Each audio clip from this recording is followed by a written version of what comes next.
we've had, as I mentioned at the beginning there, we've had quite an array of, no pun intended, of different data and so on presented to us. So an awful lot of meat here for discussion. So we had the paper by Johan, first of all, telling us about Norway, Sweden and Denmark. We had Angus of the First in the Water claim talking to us in relation to the work in the marine zone, the first paper we had on the marine zone, then Lorraine on the D, Matt then talking about work up in the Moray Firth, and finally Niall then talking to us about the West Coast. So let me throw it open and see who wants to be first off in terms of question to any of the speakers. Yes, Ted.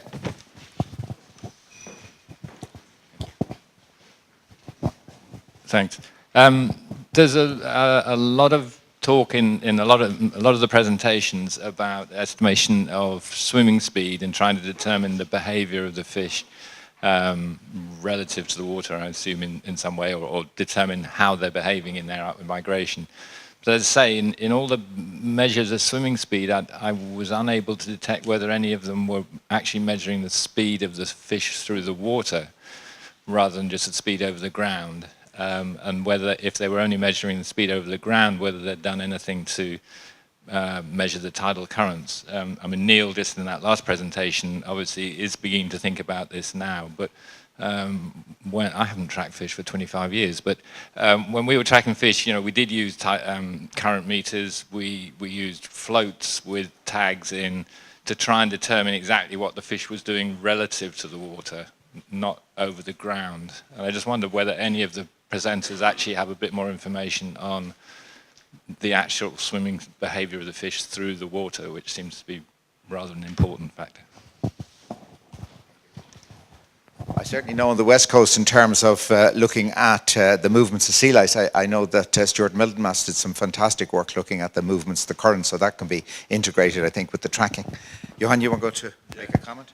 Yeah, Ted, I didn't provide that data, but we have current meters in the system as well, so we can distinguish between fish moving over the ground and also in relation to the actual current in the system at different points. So those data is available as well.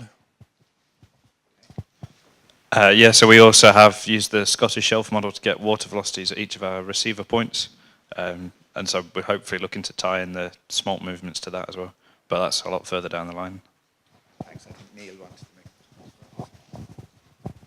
got relatively crude corrections for current at the moment. We've basically got outputs from the shelf model, and I've made some adjustments just in testing. But we've actually, rather than me just play around with data and that I'm not entirely sure what I'm doing with, we've actually handed it off to James Ownsley to have a slightly more in-depth look at.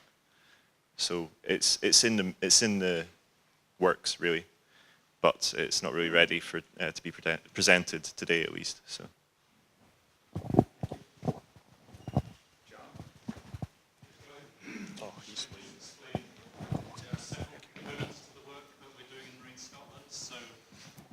Thanks very much, James.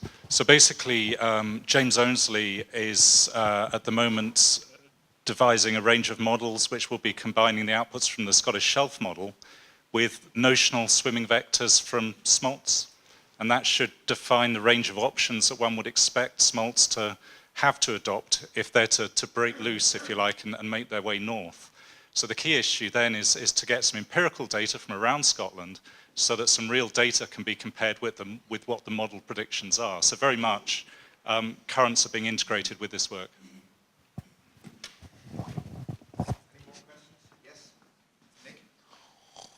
I'll go over there. I'll run over there. Should have two microphones. Quite a lot of the studies have shown that there's quite a big loss of tags in fresh water, and the generalists, and indeed that was what we found when we did the work on the Tweed, and Neil did that for us several years ago. But how do we know that smolts that have a surgically implanted tag into them are not compromised to the extent that they become more easy prey for the predators? So it may just not be predators, it may not be tags, it's a combination of both. Could it not be? And do we not need to sort that one out before we start making assumptions about predation loss?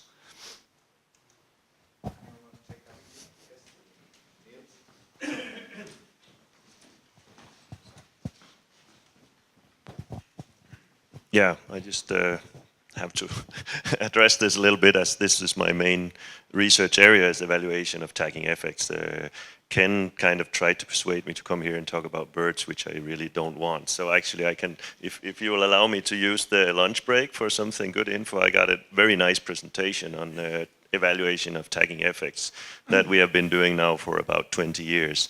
We have done short-term, long-term, mid-term effects. We have looked at growth, behavior, reproduction. We have been looking at mortality, of course, which is a very crude way of measuring the effects. But I actually also did several studies on predator and prey interactions with tagged fish compared to untagged fish. And it's not an easy thing, and it's not easy to say clearly that this is it. What we have to deal with, and with what Matt have to deal with big time now, is to find a common denominator in terms of size and saying how low can we go on those sizes. When I see people here have been using V7 tags on fish that are 12, 13 centimeters, I'm like, we wouldn't do that. I mean, it's not a question of 2% rule or all that crap. It's a question of what can you fit into a fish and have it. And the only way to do that is to do it and look at these fish. So the way I've been doing it, I tag my fish in all sizes with different types of tagging methods and leave them in the river for half a year, go out, catch each and every one of them again, scrutinize them, see how they're doing, and do predator interaction studies too with untagged fish, comparing with tagged fish. We have done that in the River Gudnon back in '97. We released a whole bunch of untagged fish and surgical implanted fish with radio tags, and we looked at because we had a trap downstream, of course, so we could see how many do we lose of each. And luckily, so far, we have not seen any significant effects of tagging. So you can actually say that tagged and untagged smolts migrating downstream are equally vulnerable to predation. I'm going to show you that in the presentation a little bit from here now too. But it's a very important thing, and I think you guys here are starting up now for a lot of the things that we have been doing for a long time. So many of things we think is self-evident because it's in the literature. It's still in the old fart literature that we wrote 20 years ago. So maybe we should refresh that a little bit, and that's why I think it's great that you got Matt in here, and I hope he can do a job in kind of helping us make a standard operational procedure for these things. Because when you lose your fish in the river, definitely, what is it? Is it predation? Is it predation because of the tagging? Is it predation because of the handling? Is it predation because of the release of the fish? Because that's also things. So it's a whole combination. But we have data. They are not 100% conclusive in all circumstances, but it's possible to do it, and I would be happy to help anybody who would like to look at that. I can tell you there's a big audience for these tagging effects, especially in the US.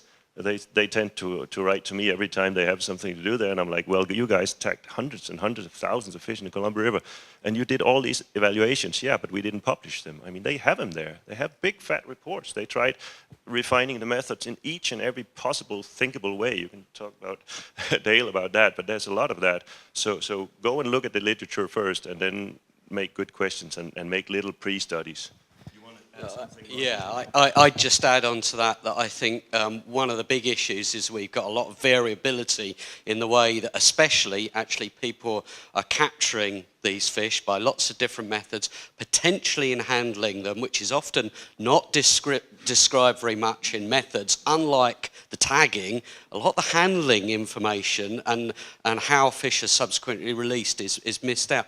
The timing of whether these are early maturing salmon smolts that are perhaps losing their scales less easily compared to late captured smolts, whether caught by angling or electric fishing or in rotary screw traps. I think those handling issues need to be dealt with as well.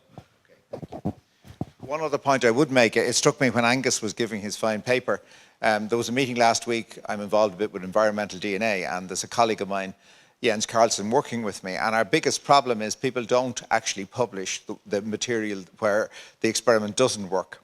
And certainly in the context of eDNA, you'd read the stuff and you think it was all very simple. I thought Angus did a fine job today being very honest with us in terms of the amount of material he was able to collect on either receivers not working or doubts about things that didn't work. That's really important that we actually put an emphasis on that and learn from it. This stuff is difficult and it is very much down to interpretation, and I think that message needs to go out very clearly. You know?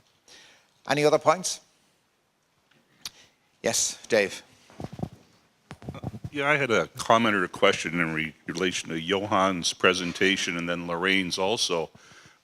In Johan's presentation, I believe he said the smolt were going out, they seemed to separate in two groups, one going quicker than the other.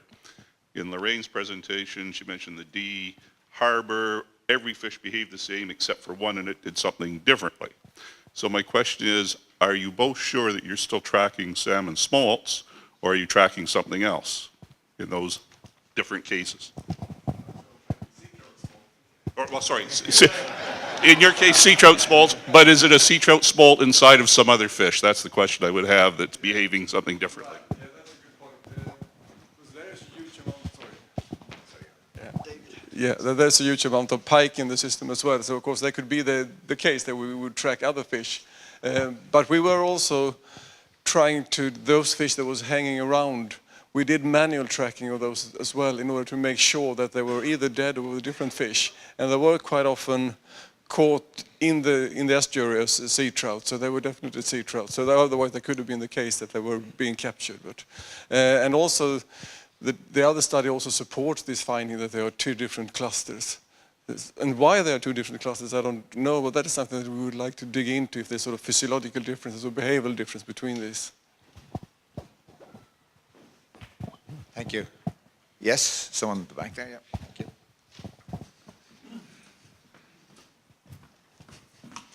Good exercise. Thank you. Sorry about that. It's to Neil's presentation. There was a rather telling conclusion that from the Loch Linney study, which I think was from the inner part of the loch, that salmon rapidly go to sea. And from what I could see of the sea loch, I wasn't entirely sure that you could deduce that from the positioning of the receivers. I wonder if you could amplify a little bit more on that.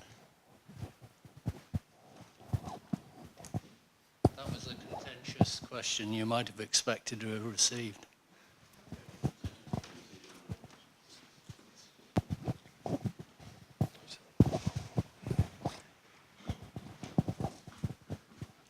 So yeah, the receivers are actually set up in gates when they're leaving the inner loch, and really when you get to Corran Narrows, the sort of currents there are so strong that they actually can drag a mooring away, so you actually lose a receiver if you try and even put it there. So they're tracked up to Corran Narrows. So you've got this network of gates along the loch that you can work out how they get out to sea. But certainly, from what I understand of Mull and the sound of Mull, the sea itself is not the sea at that point in the inner loch. So certainly sea trout in their movements were shown that they stayed within a zone that was beyond where those, in the coastal zone beyond where those receivers were. So whether you could differentiate in the same way between sea trout and salmon, that they had very different behavioural patterns, I'm just questioning that. Certainly from a planning perspective in terms of the siting of future sea cages.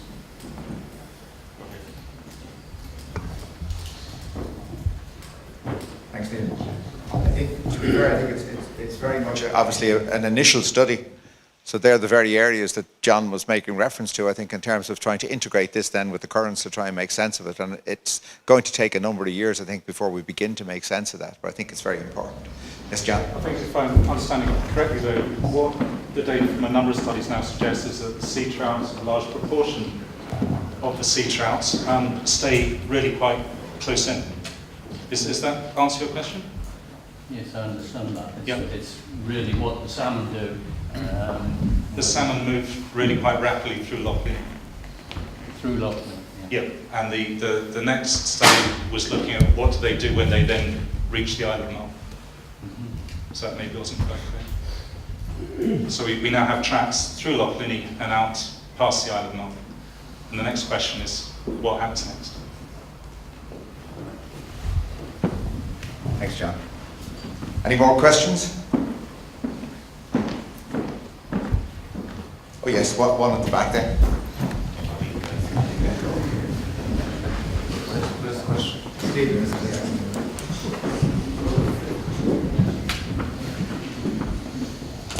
Yeah, thank you. It's just a general comment. We've seen a number of acoustic studies this morning and some yesterday. And I think generally when they're set up, people are setting out their last array as the point that they want to track the smolts to, or the fish to. And what they're often doing as well is they're trying to measure the efficiency at that array, and they're using sentinel tags, and they're using various techniques to try to measure the efficiency of that last array. But I think probably a better way to go about it would be not to try and measure the efficiency of that last array with sentinel tags or whatever, but rather to set a second array, couple the arrays, so have another array that's outside of your last array that you're interested in, and use that last array, this extra array, if you like, to measure the efficiency of your last array of interest.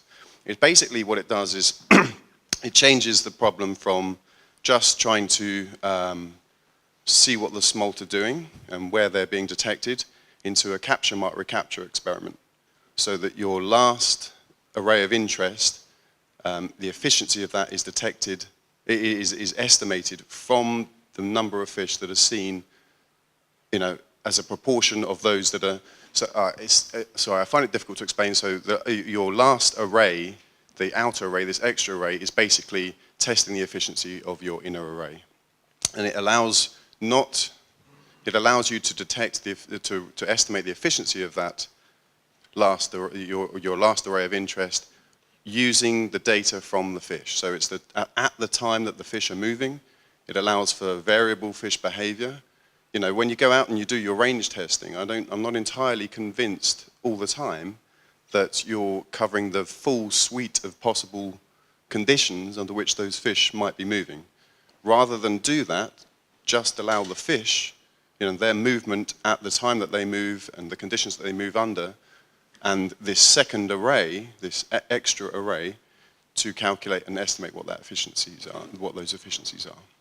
So it's basically, you can't use a single receiver. You can, and I'm sure in many cases the range testing, people are taking it very seriously, this imperfect detection issue, taking it very seriously, and they're doing quite extensive range testing. So I'm quite convinced that in most cases what we're saying is true, but why not, rather than do all that extra range testing and take that risk, why not just invest a little more cash if you can into a couple more receivers and put them outside of your last array and measure the efficiency empirically? I just quickly like to add to Stephen's, I think what Stephen is advocating is not for a complete full array where you're trying to, excuse me, last night must have been tough. It's not to try and put a new complete array out, because that can obviously be very expensive. You don't actually need to do that. You just need to have a few receivers out there that gives you an estimate of the efficiency of the previous array. You don't need to try and detect all the fish in these extra detectors, but they will actually give you a measure of, based on the fish behavior, what was the efficiency of your last point of interest.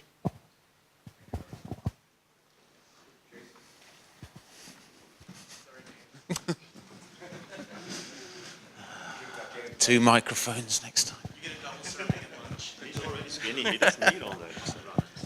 So just to kind of go along with, it's Stephen, right? Yeah, just to kind of go along with what you were saying, we, in 2015, I'm with the Atlantic Salmon Federation. We have a gate at the Strait of Belle Isle, and what we did in 2015 was we put a second array out so that we could try and estimate survival to that point, because that's what we were kind of interested in doing. And last year, it's just 1 year's data, we had sentinel tags and used logistic regression along with the simulation, kind of like what Matt has done, to try and estimate the efficiency of that gate and compare that to really similar estimates to the probability detection based on a CJS model.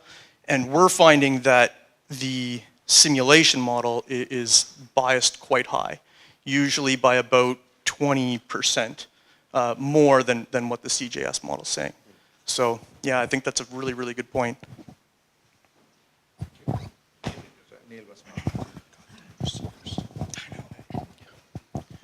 Yeah, so on the whole, I think some of our newer array designs actually contain 2 lines now. So, you know, it's a very pertinent point to make. So, it does come down to cost, though. So, I mean, how much budget do you have to buy receivers?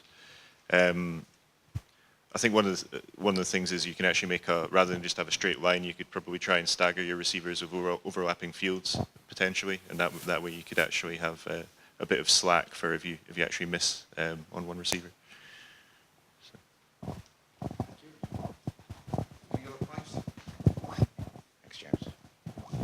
Could I raise an issue, if I might? It's just a comment that Matt made in relation to the number of detections he had to deal with, because I can remember John Armstrong joined me for a meeting with Lorraine and with Mark and some others in 2015 when we were thinking about the whole idea of trying to support an initiative on the SPAY or on the D at the time.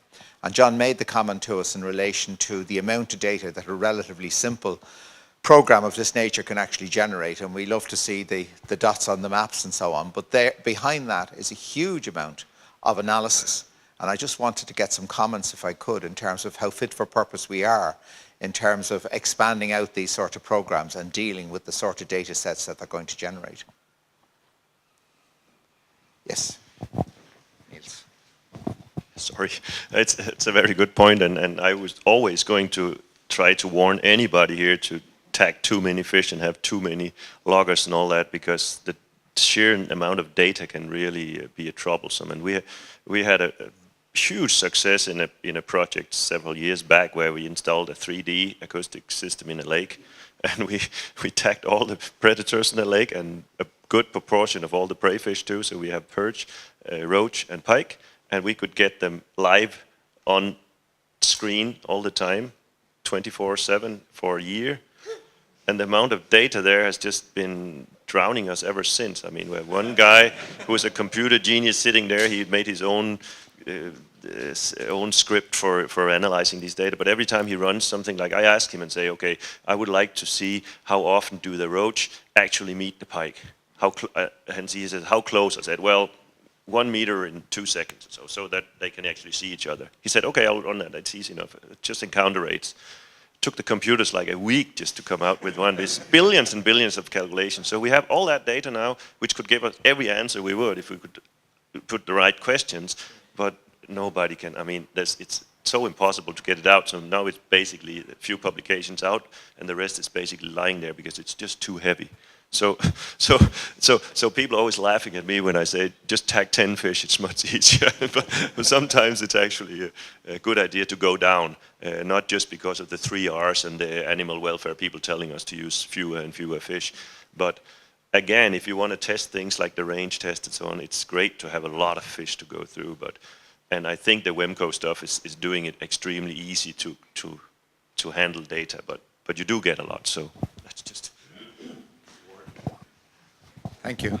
That's a general point that the use of gates and arcs will produce a lot more manageable or less data than grid systems involving triangulation and interpolation, sort of with VPS. As soon as you start to get into that kind of triangulation system, it will produce, you know, orders of magnitude more data, and that certainly needs to be considered.